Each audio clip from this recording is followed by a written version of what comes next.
క్షమించండి అమ్మా, ఈ సమయంలో మిమ్మల్ని ఇబ్బంది పెట్టాల్సి వస్తుంది. రఘురామ్ గారు ఆయన మరణానంతరం తన కళ్ళని మా ఆర్గనైజేషన్కి దానంగా ఇచ్చారు.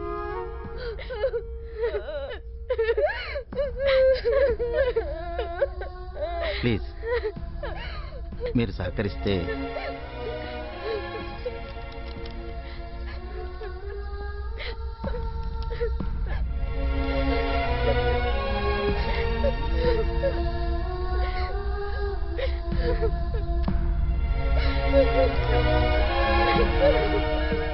మీరంతా కాస్త బయటికి వెళ్తే.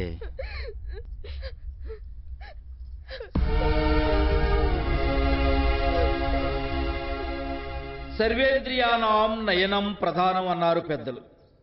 అలాంటి కన్నులు దానం చేసి పుణ్యం సంపాదించుకున్నావురా. ఇది పుణ్యం కాదు, పాపం. ఏందిరా నీ ఎకశక్యం? కళ్ళు దానం చేస్తే పాపం అంటావు? ఆ కాక సచ్చా కూడా నా కళ్ళు బతికే ఉండాలా, ఇంకా ఈ లోకాన్ని చూస్తా ఉండాలని కూడా అచ్చేసి పాపం కదా. ఓరి నీ తర్కం తగలయ్యా. సచ్చాక కూడా నా కళ్ళు ఎవళ్ళో ఒకళ్ళకి పనికి రావాలి అనే ఆలోచన రావడం శానా గొప్పదిరా సన్నాసి.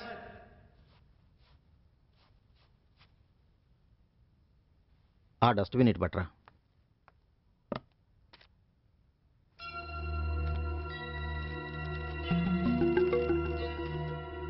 ఓ మై గాడ్, ఇది న్యాచురల్ డెత్ కాదు సార్. Body is poisonous. ఈ కళ్ళు పనికిరావు సార్. ఇదేదో సూసైడ్ నోట్లా ఉంది. నలుగురికి నమస్కారం. ఇది ఒక చేతగానివాడు మొహం చాటేస్తూ వ్రాసిన ఉత్తరం. ఒక భర్తగా కట్టుకున్న భార్యకి నేనేంటో అర్థం కాక విఫలమయ్యాను. ఒక తండ్రిగా బిడ్డలకు జీవితం అంటే ఏంటో నేర్పలేక విఫలమయ్యాను. నా వాళ్ళు సంఘంలో నలుగురిని ఎక్కడ మోసం చేస్తారో అని భయపడి నమ్మిన వాళ్ళ దగ్గర అప్పు చేశాను. ఆ అప్పు తీర్చలేనని తెలిసి వేరే దారి లేక ఒక మోసగాడిగా ఈ ప్రపంచాన్ని వదిలి పారిపోతున్నాను.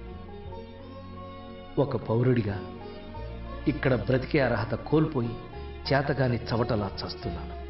ఇట్లు ఎవరికి ఏమవుతానో తెలియని ఓ అభాగ్యుడు.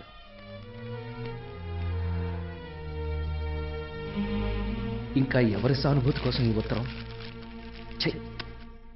మంచి పని చేశావని నిన్ను పొగిడానో లేదో నీ గుట్టు రట్టు చేశారా వైద్యులు. నువ్వు ఆత్మహత్య చేసుకున్నావా? ఆత్మహత్య మహాపాపంరా. నీకు రౌరవాది నరకాలు తప్పవు. ఇతంది నలుగురికి పెట్టి చెయ్యే తప్ప అడిగే చెయ్యి కాదు. పాపం ఏం కష్టం వచ్చిందో ఏమో ఆత్మహత్య చేసుకున్నాడు.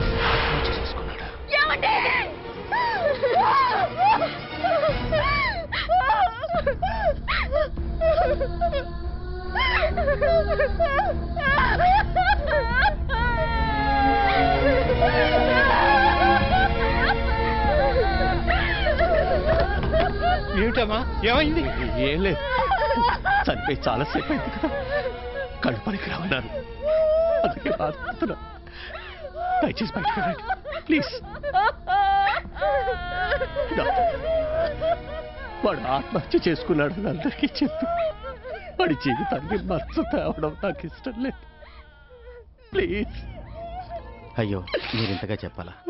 You don't worry. వెళ్దాం పదండి. Okay sir.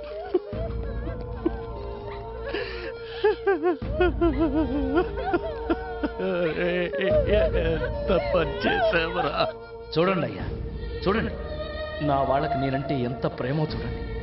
ఇందాక మా ఆవిడ ఉప్మా తిందని వెక్కిరించారే, అది నేను కలిపిపెట్టిన ఆఖరి ముద్దయ్యా.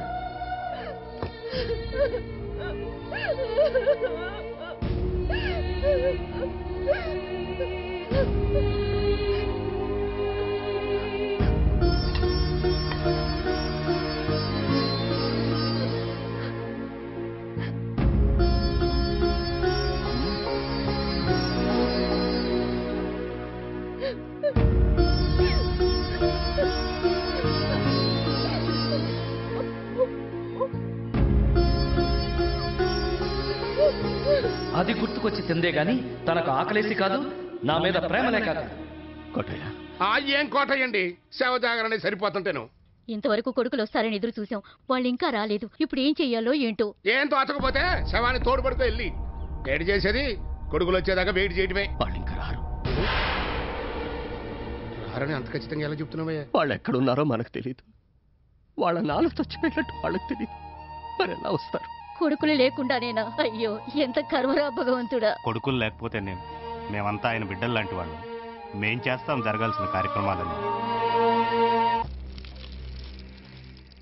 ఇక నీ 5 లక్షలు గోవిందా గోవిందా. ఏమో గుర్రం ఎగరవచ్చు, దింపుడు కళ్ళంలో శవం లేవచ్చు, కొడుకులు రానవచ్చు, నా డబ్బులు రాలవచ్చు. శ్మశానానికి వెళ్దాం. మస్తాన్ భాయ్, నేను నీకు అప్పున్నానని ప్రపంచానికి తెలియకుండా చేసావు కదయ్యా. నీ రుణం ఎలా తీర్చుకోమంటావు? నీలాంటి ఉత్తముణ్ణి బాధ పెట్టాను, మోసం చేశాను.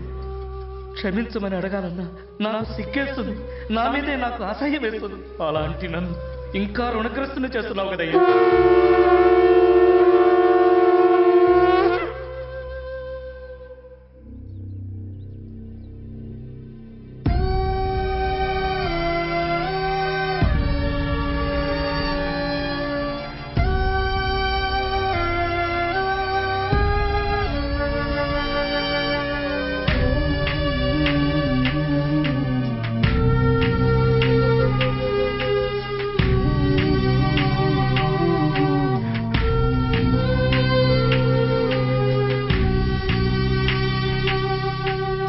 ఒక్కడై రావడం ఒక్కడై పోవడం నడుమై నాటకం విధిలీలా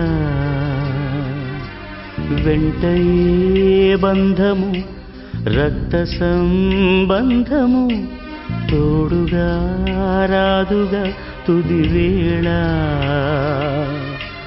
మరణమనేది ఖాయమని మిగిలెను కీర్తి కాయమని నీ బరువు నీ పరువు మోసేది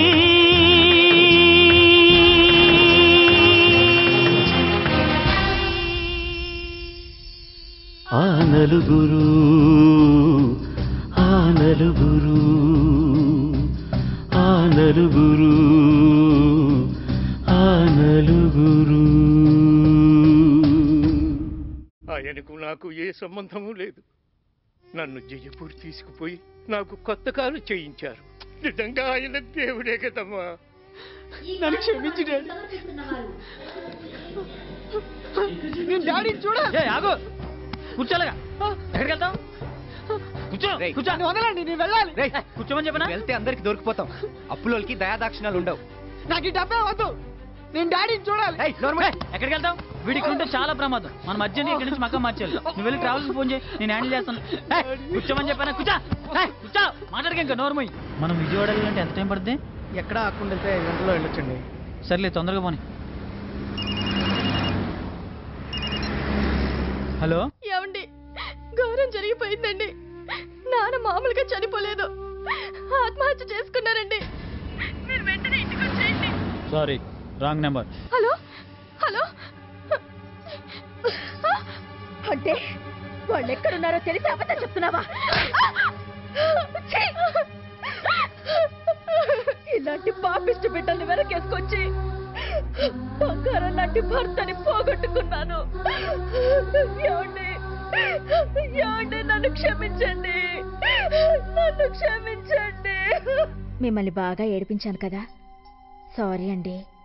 ఓహో, రేపటి నుంచి నేను నిన్ను ఏడిపిస్తానుగా. మీ వల్ల కాదు,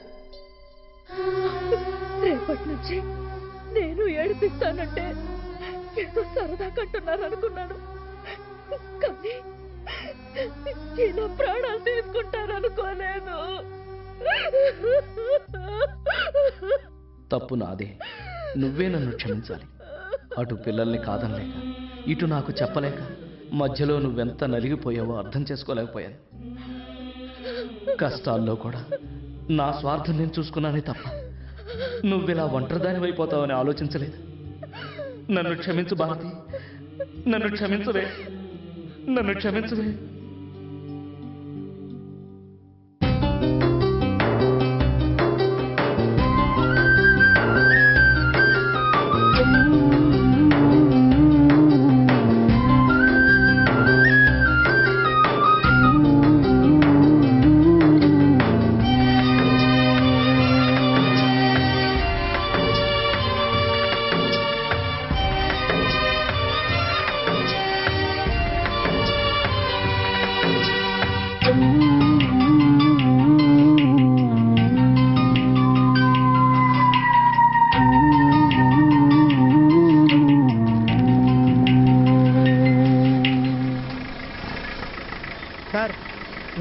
అంటున్నారు చనిపోయింది ఎవరండి? ప్రజావేదిక ఎడిటర్ రఘురామయ్య గారు. రఘురామయ్య గారా? సార్ ఒక్క నిమిషం భుజం మార్చేస్తానండి. ఏంటి నువ్వు ఇలా అయితే విజయవాడ ఎప్పుడు తీసుకెళ్తావు మమ్మల్ని? త్వరగా పోనే. ఆయన బాగా కావాల్సిన వ్యక్తి అండి. ఆయన శవం పోయినట్టు అదృష్టం ఉండాలి సార్. మీరు వెయిట్ చేయగలిగితే చేయండి, లేదా వేరే కారు చూసుకోండి. ఎక్కడ దొరికాడా ఈడు?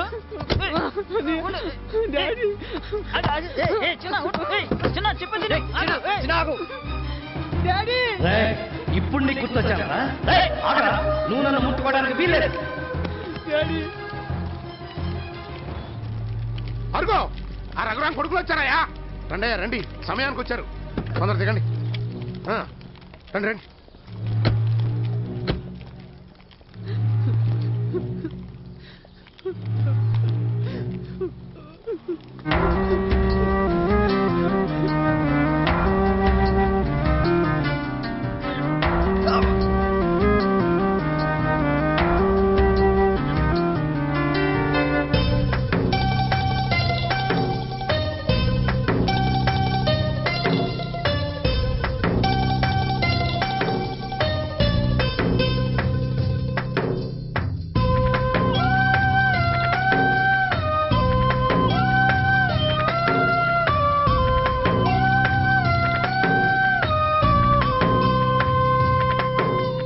నలుగురు మెచ్చిన నలుగురు తిట్టిన విలువలే శిలువగా మోశావు.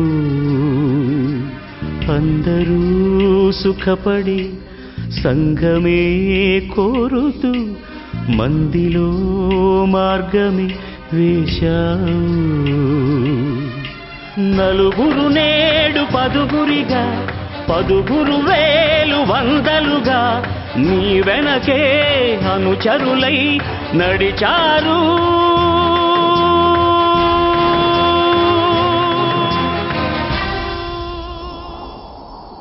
ఆ నలుగురు,